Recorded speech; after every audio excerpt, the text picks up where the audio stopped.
Imagine, if you will, the sound of rain. But I'm not talking about a gentle rhythmic tapping against your window pane that might, lull you to sleep on a Sunday afternoon. No, not at all. I want you to imagine a deluge, a relentless, deafening hammer of water that feels less like weather and more like a physical assault. It turns the ground beneath your feet into a slurry. It erases the horizon. And the time period is key here. It is the 1890s.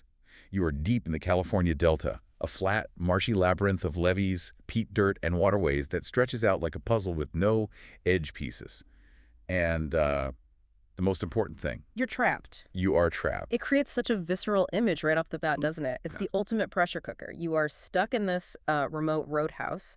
The ferry, which is your only link to the wider world, is grounded because the currents are just way too dangerous. Right. The roads, which are barely even roads to begin with, are washing away into sludge. And you aren't alone. You're locked in with a group of strangers, and as the water level rises outside, the tension inside is rising even faster. Exactly. Because in a setting like this, nobody is exactly who they say they are. Yeah. Every single person in that room is hiding something. A fugitive past, a stolen fortune, a secret identity, or a murderous intent. This isn't just a weather event. It's a sociological experiment gone wrong. It really is. Welcome to the world of Marcia Muller and Bill Pronzini. Two absolute titans of the mystery genre. I mean, truly. And when they collaborate, something really special happens. They manage to blend the atmospheric dread of, like, a classic noir film with the historical grit of the Western. And that's what we're doing today. We're doing a deep dive into their collaborative collection, Strangers, Storms, and Secrets. And we have a massive amount of ground to cover. We're going to dissect the gripping novella, Crucifixion River, which is really the centerpiece of this whole collection. And then we're going to pivot to a handful of their twistiest short stories. And our mission today isn't just to recap the plots. I mean, any Wikipedia page or book jacket can do that for you. We want to understand the mechanics of suspense. We want to look at how isolation acts as a catalyst for character revelation. Yeah, a catalyst is the perfect word. The central thesis of this collection, and really of our discussion today, is just fascinating. Pressure reveals character. You take a human being, you squeeze them with fear and confinement, and the mask slips. And when that mask slips, it's rarely pretty. The hero becomes the villain, the victim becomes the predator. It just twists your expectations in knots. Precisely. It's all about the malleability of morality when survival is on the line. Are you a good person because you're inherently good, or just because you haven't been pushed hard enough yet? That's the question. Yeah. So here's the roadmap for this deep dive. We're going to spend the bulk of our time unpacking Crucifixion River. This is a Western mystery that feels like a noir thriller. You've got a fugitive ferryman, a bounty hunter, and a banjo-playing killer. It's so cinematic in its scope. And then we'll fast forward to modern times with He Said, She Said, which is just a brutal look at a marriage dissolving in its own kind of locked room. From there, we'll move into a rapid-fire analysis of perception versus reality with wrong place, wrong time, and irrefutable evidence, where the clues are hidden in plain sight, or in one case, in the DNA of a pine cone. Oh, I can't wait to get to that one. And we'll wrap up with the atmospheric tales Free Dirt and the Carville Ghost. But let's not get ahead of ourselves. Let's go back to the mud. Let's go to Crucifixion River. Right. To really get this story, you have to respect the setting. Muller and Pronzini treat the landscape as a character in its own right. We are at 12 Mile Slough, but the locals, they call it Crucifixion Slough. That name alone tells you everything you need to know about the vibes here. Absolutely. It's November. A gully washer storm is just hammering the levee roads. It's a classic literary technique, right? The pathetic fallacy where the external weather mirrors the internal turmoil of the characters. But here it's also a plot device. They use this storm to force this disparate group of people together at T.J. Murdoch's ferry crossing and roadhouse. It physically prevents escape. And T.J. Murdoch is the fulcrum of this entire setup. To the casual observer or, to the traveler stopping for a whiskey, he's just a ferry master. He's a quiet guy, keeps his head down, writes little articles for San Francisco magazines to make ends meet. He seems perfectly mundane. But that's a construction. That is a mask. A very carefully constructed one. So let's peel that mask off immediately. Who is he really?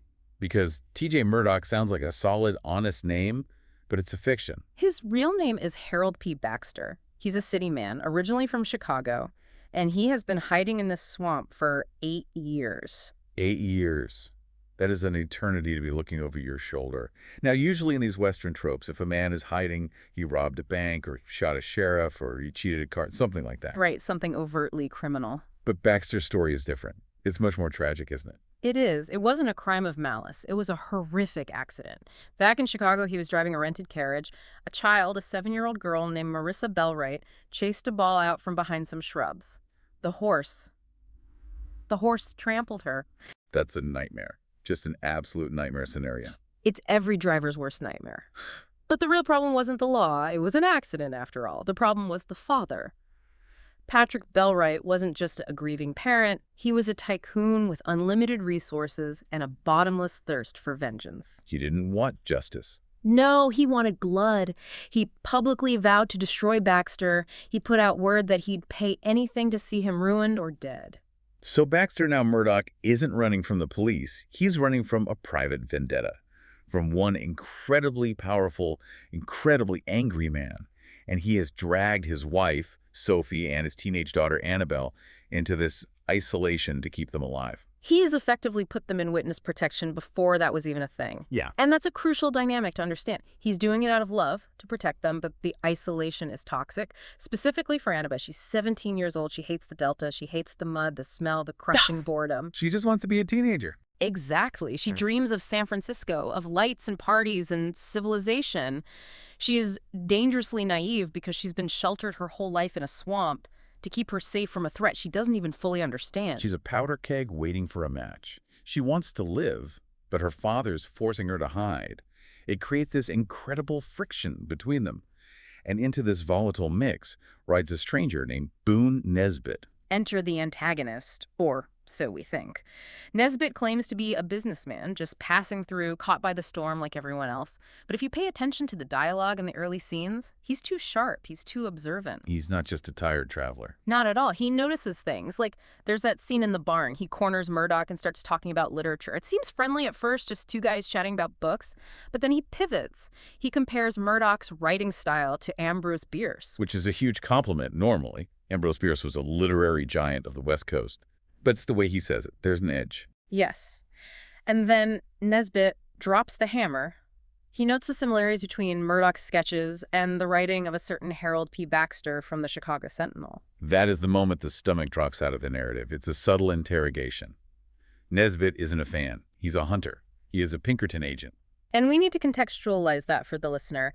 The Pinkertons in the 1890s weren't just security guards. They were essentially a private paramilitary force. They were the law where the law didn't reach, but they worked for the highest bidder. And they had a reputation for being ruthless. "We never sleep" was their motto. And there is a $10,000 reward on Murdoch's head, posted by Belwright. Which is, in the 1890s, $10,000 is a life-changing fortune. It's generational wealth. You could buy a massive ranch, retire, live like a king. Nesbitt is there to collect. He has tracked this man across the country for nearly a decade. But before he can slap the cuffs on, the storm intensifies. The trap snaps shut. You have the hunter and the prey, forced to wait out the rain under the same roof.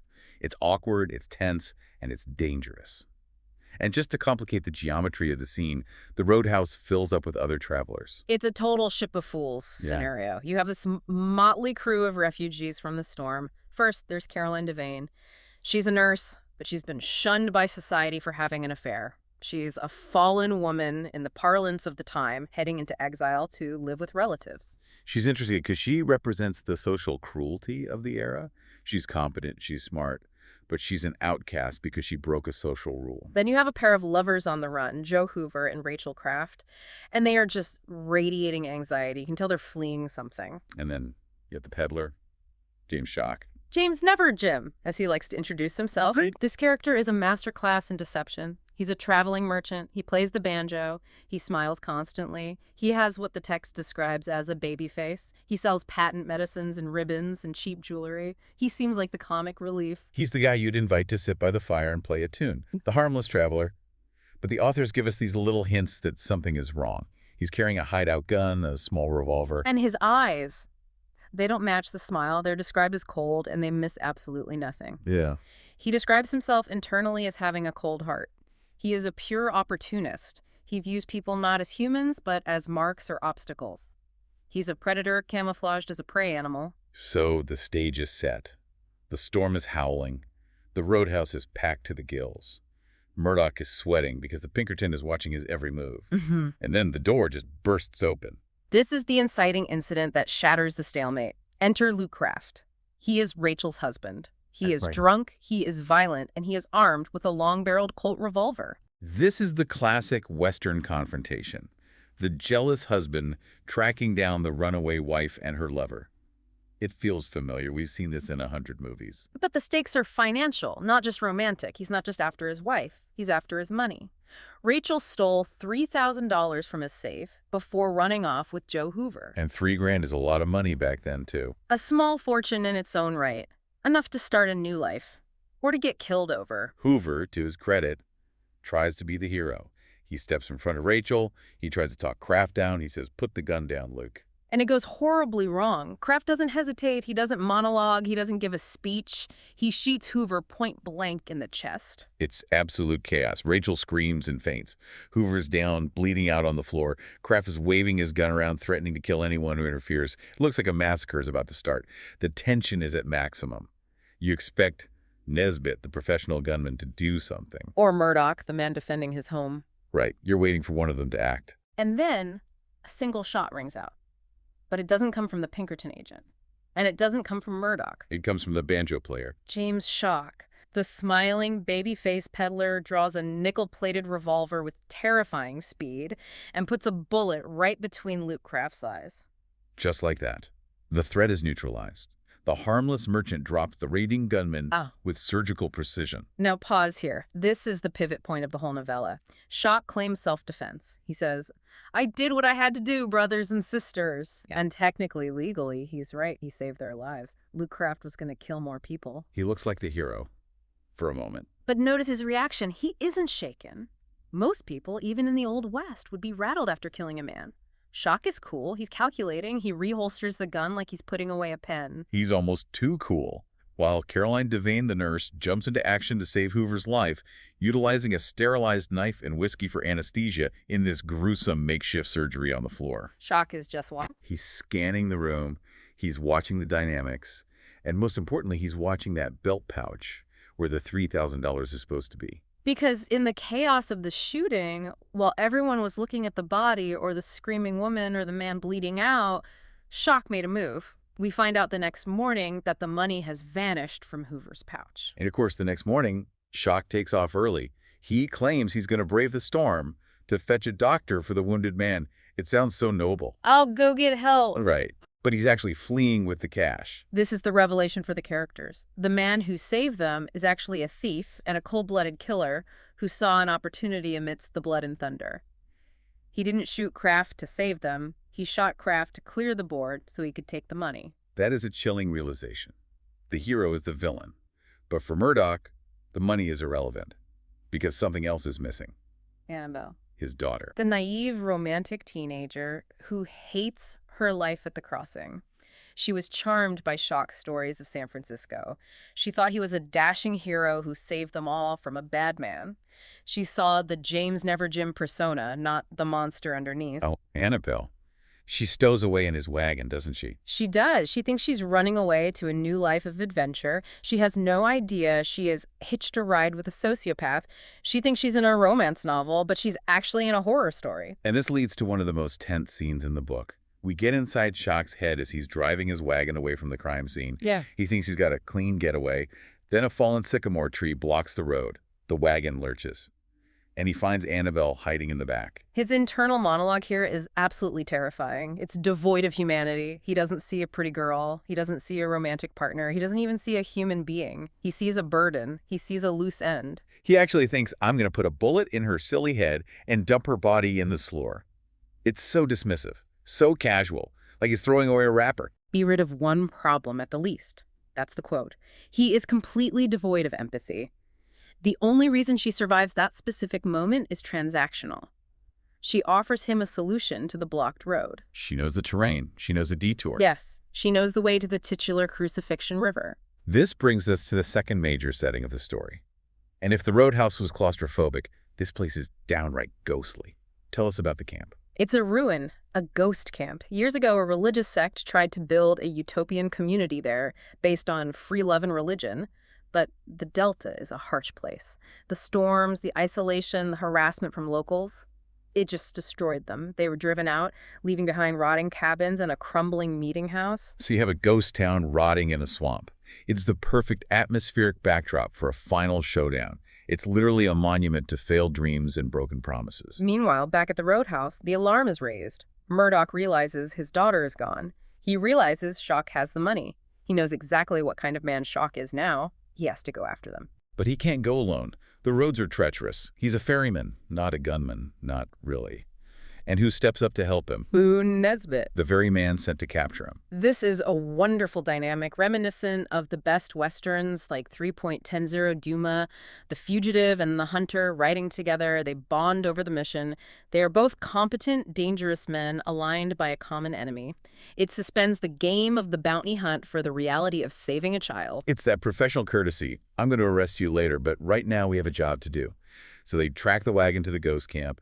And back with Annabelle, the reality of her hero is crashing down. She realizes he's going to kill her. The romance is dead. She sees the death light in his eyes, a term Pronzini uses often to describe that vacancy before violence. When they get to the camp, Shock pulls his gun. And here's where Annabelle redeems herself. She's been naive, yes. She made a stupid mistake running away. But she isn't helpless. She doesn't wait to be rescued. She jumps. She leaps from the wagon and runs for the ruins. Shock grabs a greener shotgun and hunts her down like an animal through the collapsed buildings. It's terrifying imagery. She's scrambling through these rotting buildings, hiding in the debris of a failed utopia, while a man with a shotgun stalks her. And just as Shock is cornering her, the cavalry arrives. Murdoch and Nesbitt ride in. It's a chaotic gunfight. Shock is a dead shot. He hits Murdoch with buckshot. Murdoch is bleeding. He's hurt bad. But the father's instinct overrides the pain. It does. Despite his wounds, despite everything, Murdoch manages to steady his revolver and kill Shock. It's a brutal, definitive end to the threat. So the villain is dead, Annabelle is safe, the money is recovered, the storm is breaking. But we still have the elephant in the room, or rather, the Pinkerton in the mud. Boone Nesbitt. He has his man. He has Murdoch or Baxter right there. He's wounded, he's exhausted, he's holding a smoking gun. It would be the easiest arrest of Nesbitt's career. And remember, $10,000. That's probably 20-year salary for a normal man. It's a fortune. Yeah. And this is where the story pivots from an action thriller to a moral drama, because Nesbitt makes a choice. He looks at Murdoch.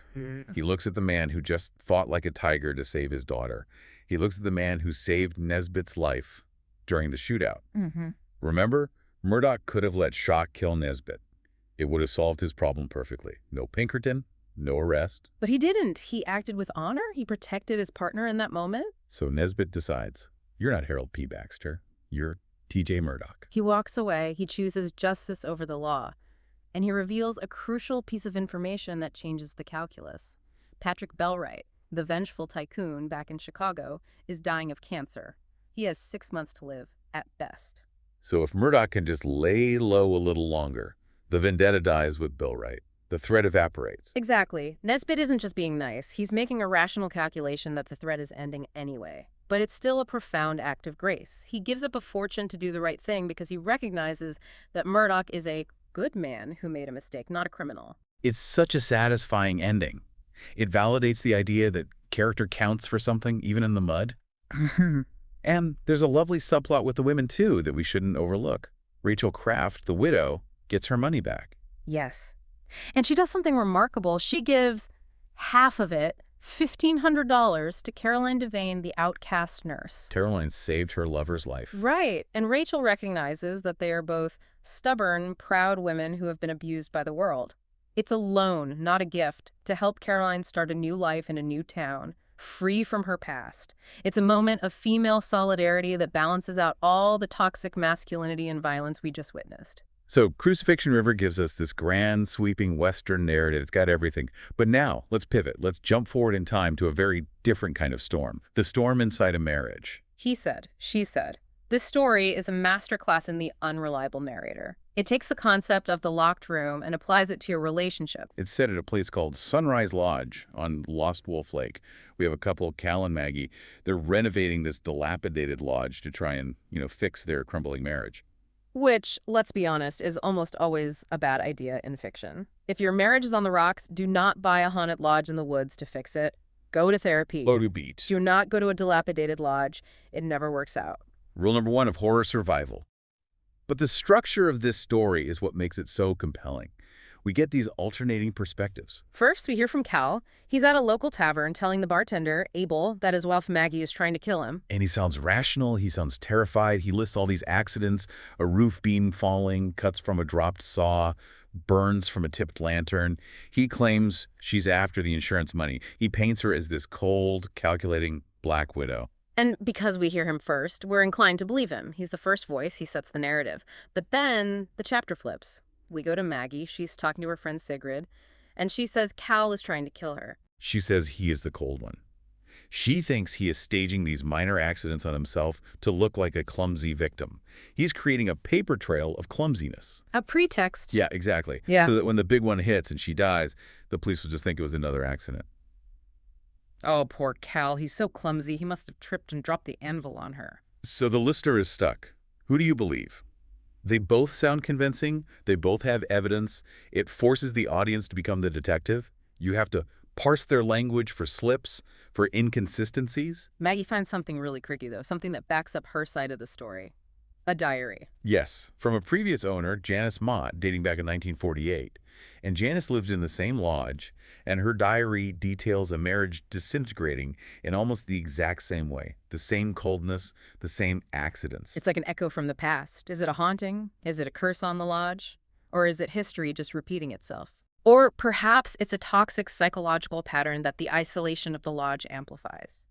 When you remove society, when you remove witnesses, the darkest parts of the subconscious come out to play. Maggie starts documenting Cal's behavior. She actually photographs him sawing through a support beam and rigging it with ropes and tripwires. That's the smoking gun. She catches him building a trap. And this leads to the climax. Cal calls her to the cabin. He asks her to help him hold the beam. He wants her to climb the ladder. He's going to trip the wire and drop the roof on her. It's premeditated murder, plain and simple. But Maggie knows. She knows the trap is there, so she plays a trick. She points away and yells, "Oh my God, look over there." The oldest trick in the book. It's almost comical in its simplicity. And it works because Cal is on edge. He is startled. He jerks his head to look. He slips, and he pulls the rig beam down on himself. Hoisted by his own petard. Literally. He dies in the trap he set for her. The police rule it accidental death. It's the perfect crime executed by the victim. But the ending adds this layer of ambiguity that I love. Maggie stays at the lodge. She reads the final entry of that old diary. And it implies that Janice Mott, the previous owner, let her husband die in a similar accident. It raises the question, was it just self-defense on Maggie's part? Was it the land itself exerting some kind of curse? Or is it just that desperate people in isolated places tend to make the same dark choices? It leaves you wondering if Maggie was as innocent as she claimed, or if she steered him into that trap just as much as he steered himself. It connects back to Crucifixion River. Isolation amplifies everything. If Cal and Maggie had stayed in the city, maybe they just get divorced. At Lost Wolf Lake, it becomes a death match. Exactly. Now, speaking of perceptions being twisted, let's look at the short story, Wrong Place, Wrong Time. This features Pronzini's famous nameless detective. I love this one because it flips the script on who the victim is. It challenges our visual biases, our first impressions. It starts with a classic noir setup, a rainy service station at night. The detective walks in for coffee and stumbles into a standoff. There's a little guy, Harry Chalfont, pointing a target pistol at a handsome, well-dressed man named Barlow. And Chalfont is screaming that Barlow stole his wife, Noreen, and his life savings, $10,000. Barlow is sweating, trembling, begging for his life. Visually, you immediately think, Chalfont is the dangerous gunman, Barlow is the terrified victim. Our brain creates a narrative. Crazy, jealous husband attacks innocent man. But the detective is a pro. He looks at Chalfont's eyes and he realizes something crucial. The death light isn't there. There's that phrase again, the death light. It's such a Pronzini trademark. It's so good. It means the intent, the absolute will to kill. Chalfon is angry, he's hurt, but he's not a killer. He's a broken man venting his rage. He wants his money back, he wants an explanation, but he doesn't want blood. So the detective uses psychology. He talks him down. You don't want to die tonight. Nobody has to die. And it works. Chalfon hands over the gun, the threat is over, the detective is the hero. Or so we think. This is the twist. The moment the gun is secured, Barlow, the victim, tries to bolt. He doesn't stick around. He makes a run for his car. The detective catches him, and he checks the trunk. And there she is, Noreen, the wife, dead in the trunk. That is such a gut punch. Barlow wasn't trembling because he was afraid of being shot. He was trembling because he had a corpse in his car and a detective had just walked in. He had murdered the wife. He was fleeing with the money. The man with the gun was the innocent one. The trembling victim was the cold-blooded monster. It challenges us to look beyond the surface level of fear. Fear doesn't equal innocence. Sometimes fear is just guilt. Absolutely. It's a brilliant subversion of the damsel in distress or victim in distress trope. And speaking of guilt hidden beneath the surface, let's talk about irrefutable evidence. This is a Sharon McCone mystery by Marcia Muller. This one gets into some really cool forensic science. Plant DNA, which for the time this was written was really cutting-edge stuff for a mystery novel. It's fascinating. The case involves a wealthy rancher, Tom Worthington. He's accused of killing his lover, Daria Adams. The evidence looks bad. I mean, really bad. His keys were found near the body. And crucially, a pine cone was found in the bed of his truck. But not just any pine cone, a bristlecone pine cone. These are rare, specific trees that grow at high elevations. And the DNA of that specific cone matches the specific tree where the body was found. That seems like a slam dunk. The cone puts his truck at the scene of the crime. Science doesn't lie, right? Science doesn't lie, but people do. Sharon McCone digs deeper. She investigates the relationships. Tom Worthington has a friend, a real estate agent named Jeb Barkley. Jeb seems like the nice, helpful friend. He's the guy bringing casseroles to the grieving rancher. He even drives McCone to the cabin to help with the investigation. He's being so helpful. But McCone notices things. He knows where the hummingbird feeder is. He knows the routines a little too well. He's too comfortable in the victim's space. So she does a deep background check. And what she finds changes everything. Jeb Barkley and the victim, Daria Adams, weren't just acquaintances. They were old partners in crime. They were grifters, bunco artists. They had run cons together years ago. They pretended to be cousins to lure Worthington in, probably to take him for his money in a messy divorce settlement. It was a long con. But something went wrong. Maybe Daria fell in love for real. Maybe she wanted out. Maybe she got greedy and wanted a bigger cut. So Jeb killed her. And he framed Worthington. He planted the keys.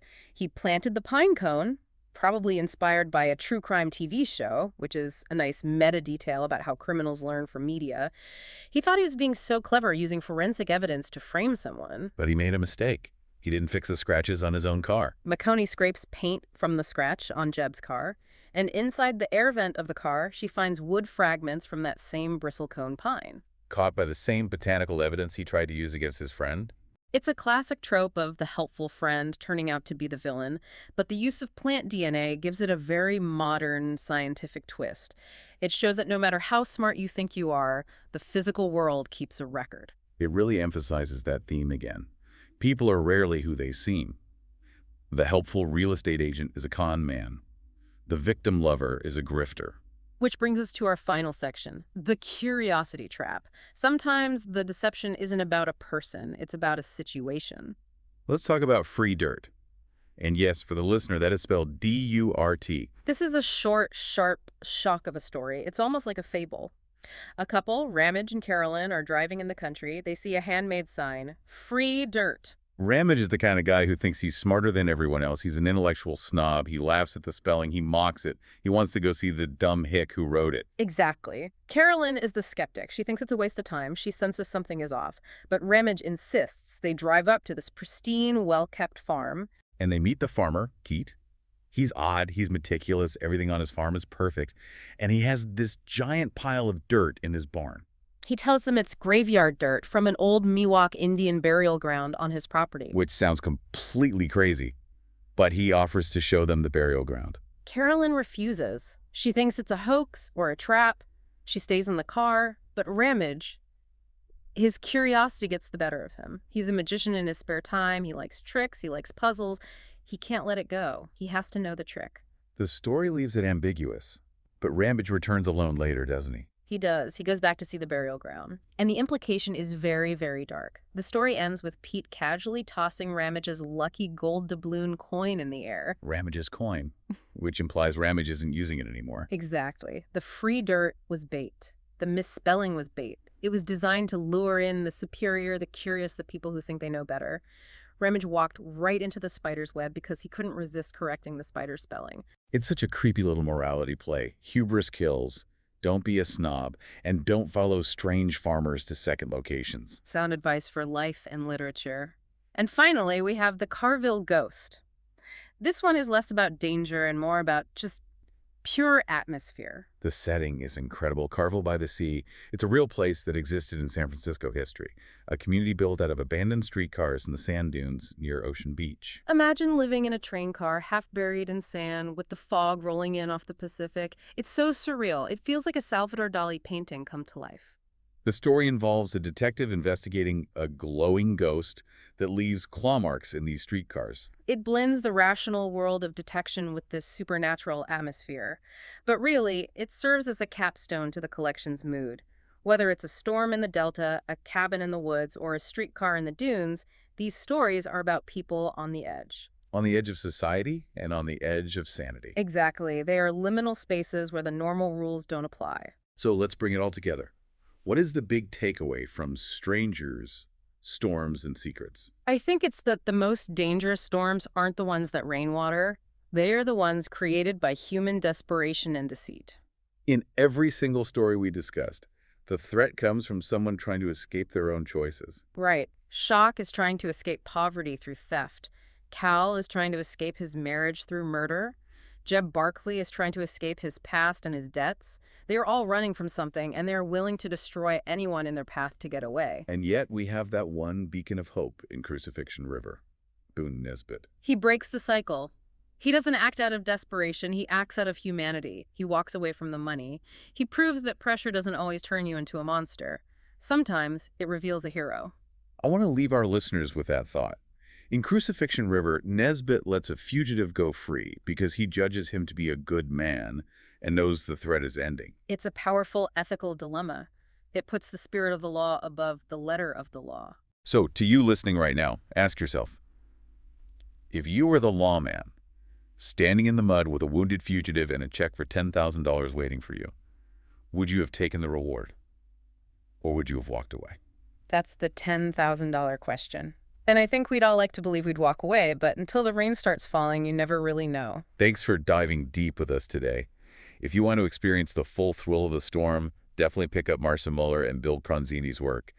You will not regret it. Just maybe lock your doors first. Absolutely. Until next time.